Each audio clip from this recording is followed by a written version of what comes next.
Welcome back to study with Namrata Pandey. मैं हूं आपके साथ नम्रता पांडे और ये ज्योग्राफी का प्रैक्टिस सेट है आज। और सभी प्रश्न आपके बिल्कुल महत्वपूर्ण हैं। आपने अगर 9th 10th का मैंने जो भी क्लास लिया है उसको अगर आप देखेंगे तो आपको सारा प्रश्न मिलता जुलता मिलेगा। और 30 महत्वपूर्ण प्रश्न का ये प्रैक्टिस सेट है, इसको ज़रूर आप लोग देखिएगा। काफ़ी मदद मिलने वाला है इस लास्ट समय में। और अगर कुछ बाहरी आवाज़ आ रहा हो तो उसको इग्नोर करिएगा क्योंकि तेज़ बारिश हो रही है। पहला प्रश्न है आपका, सर क्रिक विवाद किस किस के मध्य है? तो ये भारत और पाकिस्तान के बीच जो सरक्रिक विवाद है ये इस दोनों देशों के बीच है। और 2001 की जनगणना के अनुसार निम्नलिखित में से किस राज्य की जनगणना का गणितीय घनत्व सबसे अधिक है? तो ये है आपका पश्चिम बंगाल। वह कौन सी नदी है जिसका उद्गम एवं मुहाना भारतीय गणराज्य में है? कि उद्गम भी वहीं से है, यानी शुरू भी वहीं से होती है और मुहाना भी वहीं पर बनता है। तो ये कौन सी नदी है? ये है आपकी गोदावरी नदी। समोच्च रेखाओं को आंग्ल भाषा में क्या कहते हैं? समोच्च रेखा, अगर समोच्च रेखाओं के भाषा में ये पूछा गया है तो यही महत्वपूर्ण होगा और इसे आइसोहिप्से कहते हैं। अगला प्रश्न है आपका, संयुक्त राज्य अमेरिका का कौन सा औद्योगिक प्रदेश मिशिगन झील के दक्षिण में स्थित है? यहाँ पर आपका एक प्रश्न क्लियर होता है कि मिशिगन झील जो है वो संयुक्त राज्य अमेरिका में है। और अब पूछा जा रहा है कि संयुक्त राज्य अमेरिका का कौन सा औद्योगिक प्रदेश मिशिगन झील के दक्षिण में स्थित है? तो यह है आपका शिकागो गैरी प्रदेश। अगला प्रश्न है आपका, निम्नलिखित में से कौन सी नदी भ्रंश घाटी से प्रभावित होती है? और इसको मैंने आपको पढ़ाया है। तो ये है आपका कावेरी नदी। विश्व में जनसंख्या की दृष्टि से भारत का चीन के बाद द्वितीय स्थान है। तो यहाँ पर एक प्रश्न और भी क्लियर हो रहा है कि विश्व में जनसंख्या की दृष्टि से चीन पहले नंबर पर है और उसके दूसरा भारत दूसरे नंबर पर है। तो तृतीय नंबर पर कौन है? तीसरे नंबर पर तो ये संयुक्त राज्य अमेरिका है। किसी भी प्रश्नों को बिल्कुल गंभीरता से देखिएगा क्योंकि एक ही प्रश्न में आपके 2-3 आंसर छुपे हुए रहते हैं। अगला प्रश्न है आपका, पृथ्वी की अपने कक्ष में सूर्य के निकट तक की दूरी को क्या कहते हैं? तो ये आप लोग जानते हैं कि उपसौर और अपसौर होता है। तो जो निकटतम दूरी होती है उसे हम लोग उपसौर कहते हैं और जो दूर की दूरी होती है उसे हम लोग अपसौर कहते हैं। सूर्य के निकट की दूरी पूछी जा रही है उपसौर याद रखिएगा, लेकिन अगर दूर से पूछ दिया जाए तो वहाँ पर आपको अपसौर जवाब देना है। अगला प्रश्न है, सारगासो सागर कहाँ है? शांत सागर में। उसके आगे आपका प्रश्न है, दक्षिणी दोलन किसे कहते हैं? दक्षिणी दोलन तो ये प्रशांत महासागर का वायुभार और हिंद महासागर का वायुभार के बीच में जो संबंध है उसी को दक्षिण दोलन कहते हैं।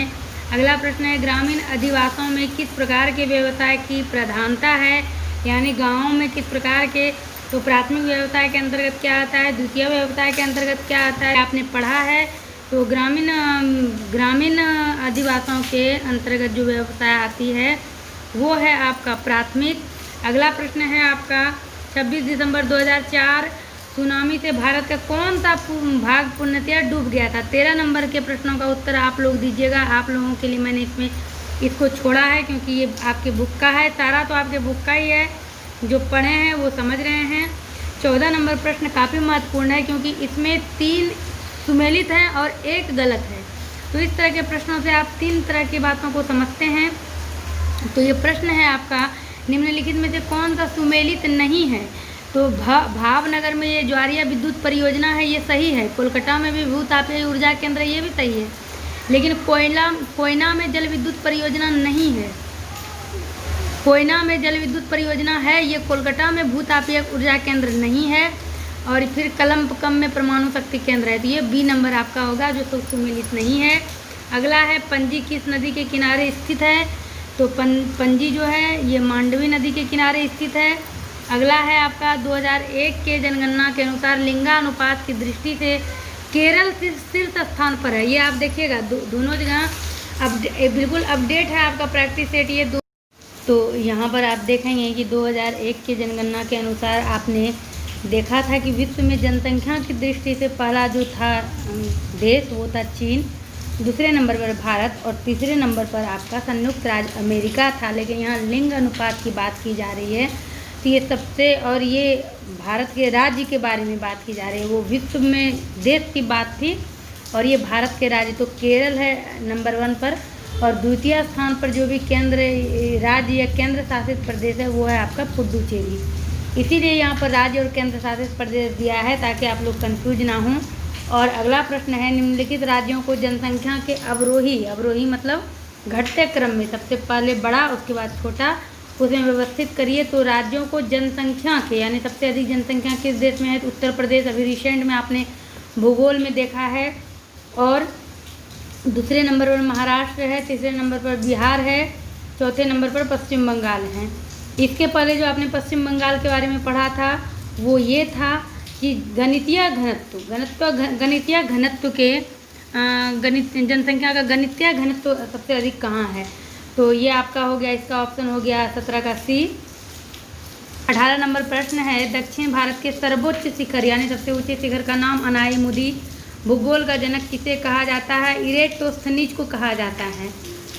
इन्हीं को भूगोल का जनक कहा जाता है। ये नाम कम जगह मिलते हैं लेकिन जब आप जीके वगैरह में देखिएगा तो ये नाम महत्वपूर्ण है। और सौरमंडल का सबसे बड़ा ग्रह बृहस्पति है। पृथ्वी की उत्पत्ति की निहारिका परिकल्पना का प्रतिपादन किसने किया था, तो परिकल्पना जो है पृथ्वी की उत्पत्ति का वो कई तरह के हैं, जैसे निहारिका परिकल्पना, एक तारक परिकल्पना, ज्वारीय परिकल्पना, वायव्य राशि परिकल्पना। तो ये जो निहारिका परिकल्पना है ये लाप्लास ने किया था। और महाद्वीपीय एवं महासागरों की उत्पत्ति के चतुष्फलक सिद्धांत से कौन संबंधित थे, तो चतुष्फलक सिद्धांत से ये लोथियन ग्रीन संबंधित थे। आप देख रहे हैं इस प्रैक्टिस सेट में हर तरह के प्रश्न हैं, आपके बीच से भी है, स्टार्टिंग से भी है और लास्ट से भी है। और भूदृश्य संरचना प्रक्रम एवं अवस्था का परिणाम है, ये कथन किसका है, तो डेविस ने ऐसा कहा है कि जो भूदृश्य की संरचना है ये प्रक्रम एवं अवस्था का परिणाम है। और कांट ने पृथ्वी की उत्पत्ति से संबंधित किस परिकल्पना का प्रतिपादन किया, तो ऊपर में जैसे आपने निहारिका परिकल्पना देखा उसमें कांट नहीं थे, उसमें लाप्लास थे, तो ये तो होगा नहीं।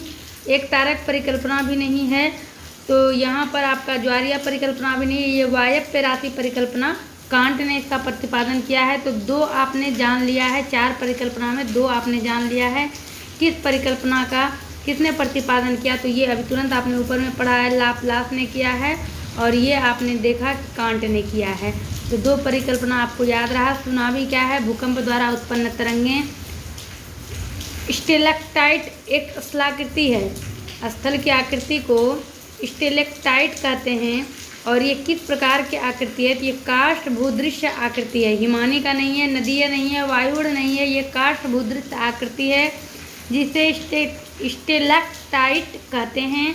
और एनीमीटर का प्रयोग क्या नापने के लिए होता है, तो ये पवन की गति को नापने के लिए। भौगोलिक पर्यावरण के प्रभाव नामक ग्रंथ के लेखक कौन हैं, तो भौगोलिक पर्यावरण के प्रभाव को लिखने वाले जो लेखक हैं उनका नाम है कुइसिसैम्पुल। और बुशमैन कहाँ रहते हैं, ये कालाहारी रेगिस्तान में रहते हैं। और गोंड प्रचुरता में कहाँ पाए जाते हैं, गोंड जो एक प्रजाति है जो आप लोग जानते हैं, ये मध्य भारत में पाए जाते हैं। तो ये 30 महत्वपूर्ण प्रश्न थे जो आपके लिए मैंने कंप्लीट किया है। लेकिन कुछ प्रश्नों को और भी देख लेते हैं जो महत्वपूर्ण है। अगला प्रश्न है, नदी तटीय नगरों एवं उनकी नदियों के जोड़े प्रस्तुत हैं, यानी कौन से नदी तटीय नगर हैं। तो यहाँ पर आप देखिएगा कि किस नदी पे कौन सा शहर है या नगर है, ये देखना है। तो ये आपका देखेंगे न्यूयॉर्क जो है मिसिसिपी नदी के किनारे है। किसी झील के चारों ओर बसा गांव किस रूप प्रतिरूप में आएगा, तो ये है आपका निहारिकीय। अगर किसी झील के चारों ओर गांव बसा है तो उसको निहारिकीय कहेंगे। और फार्म गृह सामान्यतः कहाँ नहीं पाए जाते हैं, यानी 4 ऑप्शन में 3 ऑप्शन ऐसा है जहां फार्म गृह पाए जाते हैं, 1 ऑप्शन ऐसा है जहां नहीं पाए जाते हैं। फार्म गृह संयुक्त राज्य अमेरिका में नहीं पाए जाते हैं। अगला प्रश्न है, नदियों के डेल्टाओं के सहारे अधिवास किस प्रतिरूप के होते हैं। तो नदियों के डेल्टा के सहारे जो अधिवास होता है, इस प्रश्न से जुड़ा हुआ एक प्रश्न आपने पीछे भी देखा, ये पंखा के प्रतिरूप में होता है। और अगला प्रश्न है आपका, दिल्ली और आगरा शहरों से निकलने वाले कूड़ा कचरा तथा गंदा जल प्रदूषित कर रहा है किस नदी को, यमुना नदी को। भारत के किस राज्य में जाड़े की ऋतु में सबसे अधिक वर्षा होती है? महत्वपूर्ण प्रश्न है, यह है तमिलनाडु। जाड़े के मौसम में भी वर्षा होती है, क्योंकि वहाँ की स्थिति कैसी होती है ये मैंने बोर्ड पर आपको बताया है और ये सारे प्रश्न आपके बुक से हैं। असम में स्थानांतरणशील कृषि को क्या कहते हैं? तो किस कृषि को क्या कहते हैं ये भी मैंने आपको बताया है। असम में झूम कहते हैं और उत्तरी प्रदेश में दलदली एवं वनाच्छादित भूमि को किस नाम से जानते हैं? उत्तर प्रदेश में जो दलदली और वनाच्छिद यानी वन से भरा हुआ जो भूमि होता है उसको किस नाम से जानते हैं? तराई के नाम से। सुंदरबन किस प्रकार के वन हैं ये भी समझना महत्वपूर्ण है, इसको भी मैंने डिटेल में आप लोगों को बताया है। ये है आपका सुंदरबन किस प्रकार के वन हैं। आप इसमें हमको इसका उत्तर दीजिएगा। मैंने बताया है सुंदरबन मानसूनी है, उष्णकटिबंधीय वन है, शंकुधारी वन है, ये बताइएगा। इसका प्रश्न 2 प्रश्न का उत्तर मैंने आप लोगों के लिए छोड़ा है। और निम्नलिखित में से किसका एलडीओ उच्चतम है? निम्नलिखित में से किसका एलडीओ उच्चतम है इसको मैंने आपको नहीं बताया है।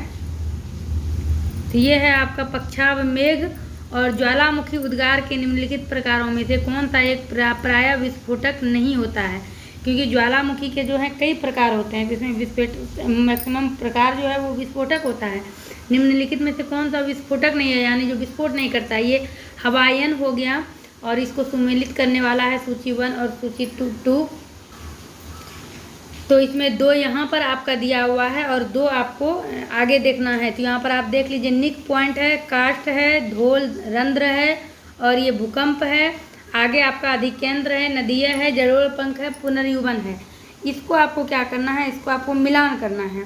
तो इसमें जो है आपका ये जो देख रहे हैं धोल रंध्र, ये होगा कास्ट, इसको याद रखना है बी का 1। निक पॉइंट जो है, निक पॉइंट का होता है आपका पुनर्युवन, जो कि 4 में दिया हुआ है। तो यहाँ पर हम लिख देंगे 4 पुनर्युवन। बाकी आगे देख लेते हैं।